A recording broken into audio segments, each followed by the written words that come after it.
If this was Australia as it approached winter, Persis Canfield-Hope thought, then what would it be like during their summer?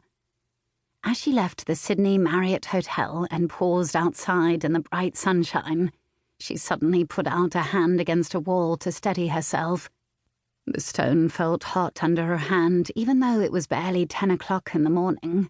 Eventually, the familiar, fluttering warning of weakness in her knees began to subside, and she walked carefully to the front of the hotel, where she knew she could catch the eye of a passing taxi. She'd been in Australia only 3 days, and she still felt as if she'd stepped into another world.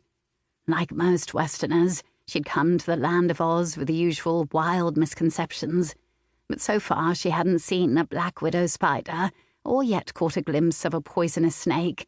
She'd seen a lizard, though, on her second day, a little green thing which had scuttled along beside her on the pavement before dropping into the gutter and down a drainage opening like a flash of green lightning.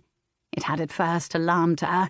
Being English, a lizard was not something you found at your feet every day, but after the initial shock it had entranced her. A fellow dinner guest last night had informed her that her daughter, who had migrated to Cairns the previous year, actually loved the little house lizards which inhabited her country dwelling, as they were notorious fly killers.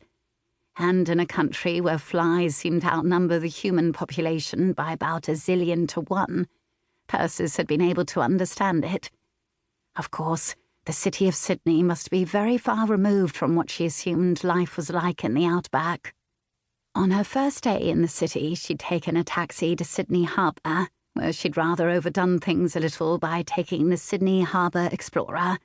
This had enabled her to stop and explore not only the famous Opera House, but also the Rocks, Watson's Bay, Taronga Zoo, and Darling Harbour.